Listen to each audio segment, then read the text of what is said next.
Assalamualaikum warahmatullahi wabarakatuh. Kami dari kelompok 1 akan mempresentasikan tentang perspektif etika dalam persuasif, yaitu studi kasusnya adalah kasus politik uang di Pilkada Kota Tangerang Selatan. Next. Inilah nama-nama kelompok, anggota kelompok. Yang pertama ada Elia Sharon Putra, yang kedua Irsyad Zamir, lalu ada saya sendiri Nur Fauzan Danu, dan ada Rivaldio Dava Saputro. Daftar isinya itu adalah bab 1 pendahuluan, bab 2 landasan teori, bab 3 deskripsi kasus terkini, bab 4 analisis kasus, yaitu adalah politik money, dan bab kelima yaitu kesimpulan. Next.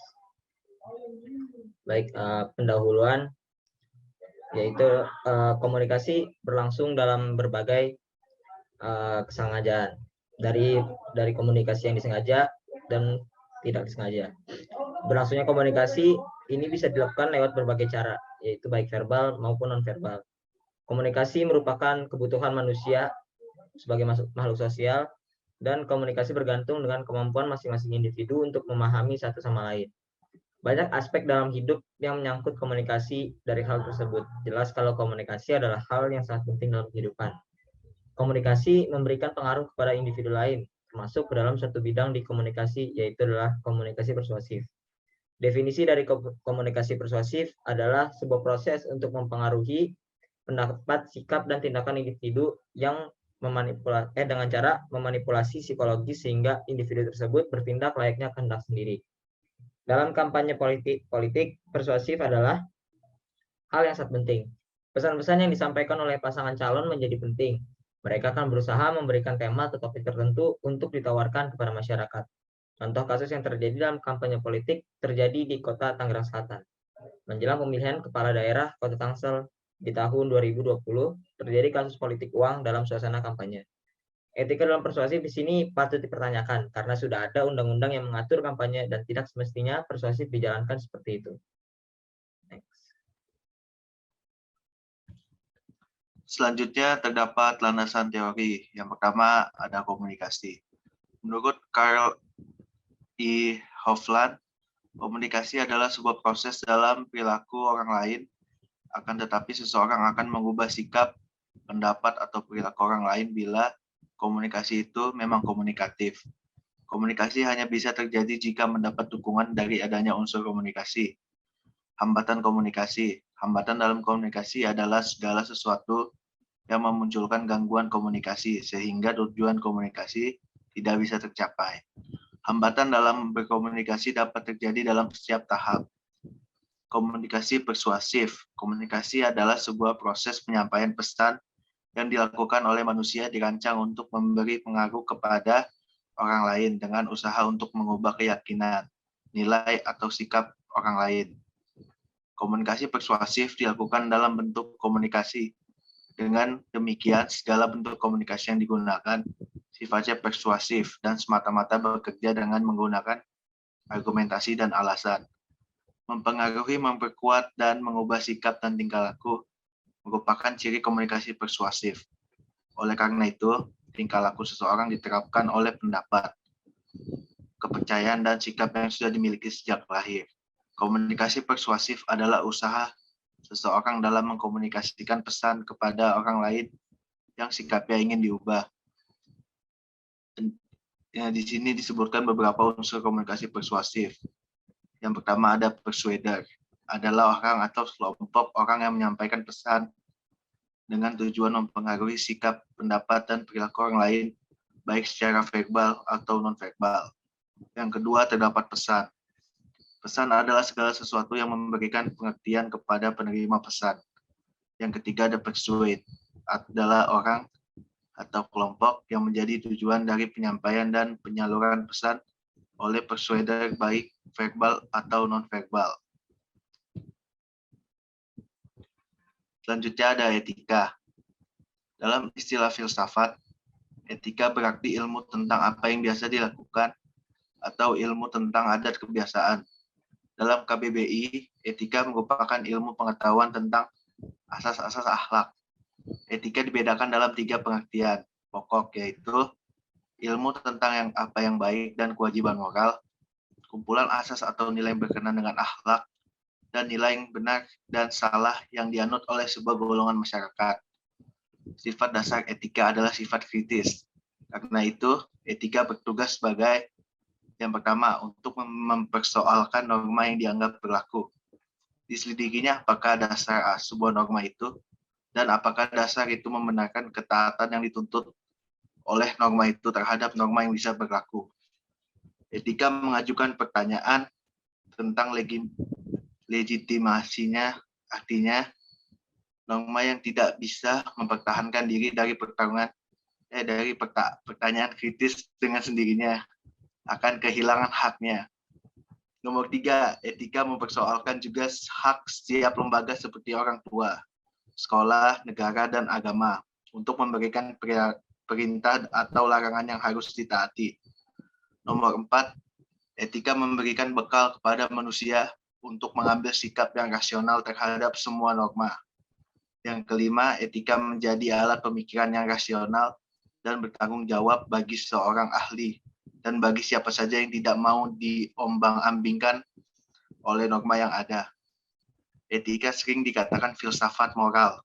Etika adalah cabang filsafat yang berbicara tentang tindakan manusia dalam kaitannya dengan tujuan utama hidupnya.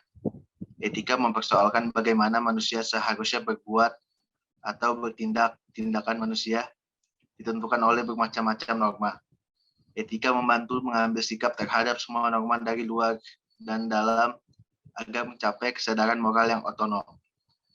Terima kasih. Deskripsi kasus terkini. Di negara Indonesia, setiap 5 tahun sekali memiliki tradisi untuk pergantian kepala daerah dengan cara pemilu atau pemilihan umum.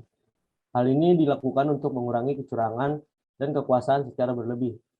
Rakyat memiliki hak kebebasan dalam memilih siapa wakilnya tanpa ada gangguan serta dorongan dari pihak manapun untuk memilih pasangan calon yang diperintahkan suatu oknum. Hal tersebut karena sudah menjadi keharusan mengingat Indonesia merupakan negara demokrasi. Biasanya banyak terjadi kecurangan ketika beberapa saat menjelang acara pemilihan umum. Banyak pasangan calon yang akan mencalonkan dirinya sebagai kepala daerah, mengadakan kampanye di setiap daerah yang akan menjadi target dalam kampanye tersebut. Pada kasus yang akan dibahas 5 kali ini, akan membahas mengenai kasus penyuapan dalam pemilihan umum atau pemilu yang diadakan di Kota Tangerang Selatan. Kejadian tersebut terjadi ketika pilkada atau pemilihan kepala daerah pada tahun 2020 yang lalu. Terdapat kasus penyuapan terhadap masyarakat dari salah satu partisipan pasangan calon di Pilkada Tangerang Selatan. Jenis penyuapan tersebut merupakan money politics atau politik uang. Namun penyuap tersebut bukan salah satu dari pasangan calon pemilu tersebut. Willy Prakasa melakukan penyuapan terhadap masyarakat wilayah Serpong, Tangerang Selatan. Tindakan ini dilakukan oleh Willy untuk warga agar warga memilih pasangan calon pilkada Kota Tangerang Selatan urutan nomor 3.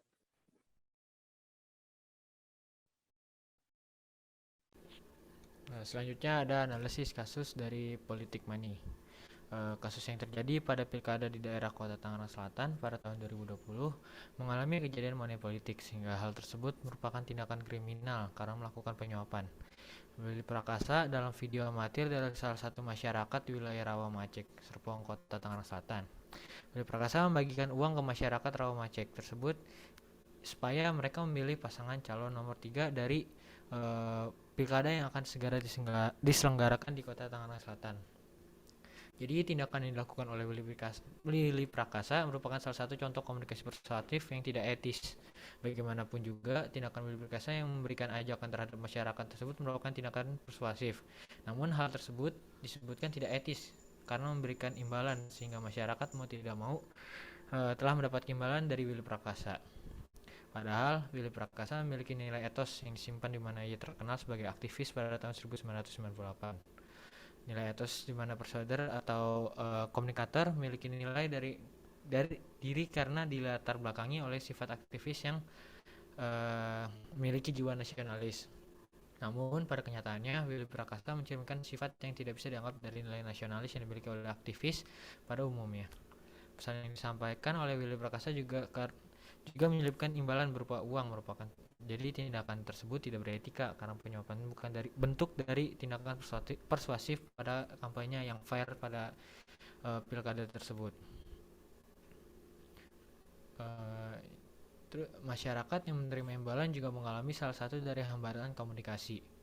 Hambatan terjadi karena mereka tidak menelaah lebih dalam apa dari tujuan yang akan terjadi dan mengapa uang tersebut tidak harus diterima.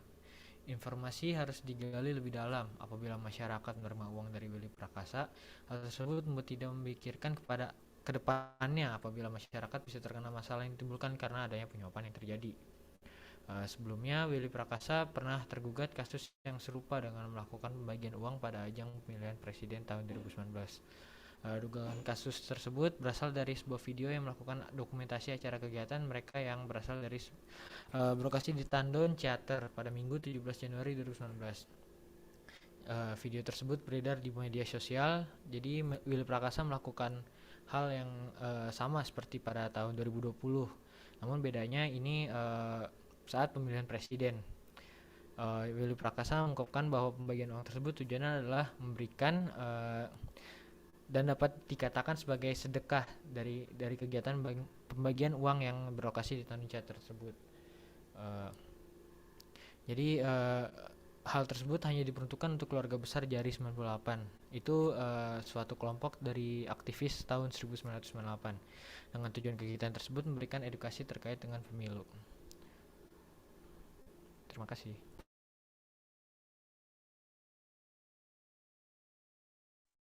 Baik, kesimpulannya adalah dari kasus yang terjadi karena adanya aktivitas money politics, kita bisa mengetahui tentang etika dalam komunikasi persuasif. Etika memang tidak bisa tertulis di setiap tempat, namun kita harus mengetahui tindakan apa yang akan dilakukan, apakah hal tersebut pantas atau tidak. Dalam pilkada, proses penyuapan atau money politics sama saja melanggar etika dalam komunikasi persuasif. Apabila ada suatu imbalan dalam membawa pengaruh terhadap sesuatu, hal tersebut tidak diperbolehkan dalam bentuk apapun. Willy Prakasa dalam aksinya sama saja membuat masyarakat dari Rawamacek tidak memiliki hak untuk memilih siapa yang akan menjadi kepala dari daerah yang mereka tinggali. Masyarakat Rawamacek juga harus memahami dari tindakan Willy Prakasa tersebut merupakan tindakan yang tidak beretika dan tergolong tindakan curang. Tindakan dari masyarakat yang mencerminkan adanya hambatan dalam komunikasi di mana menghiraukan sebab akibat dan aturan yang berlaku hanya karena imbalan yang diperoleh. Komunikasi persuasif merupakan bentuk dari ajakan yang akan memberikan sikap dan pengaruh terhadap lawan bicaranya. Memang dalam melakukan persuasi harus memiliki ketertarikan yang kuat dalam penyampaiannya. Namun hal tersebut ada batasannya. Kita tidak bisa memberikan suatu faktor di mana menggambarkan dari pemaksaan yang terjadi dalam proses komunikasi persuasif. Hal tersebut bisa dikatakan tidak beretika apabila membawakan paksaan dalam proses persuasi suatu ajakan yang dapat ujung-ujungnya bisa menjadi koersi. Dan ini daftar pustaka referensi yang kita ambil. Ya baik, terima kasih sudah mendengarkan presentasi kami. Kurang lebihnya mohon maaf. Wassalamualaikum warahmatullahi wabarakatuh.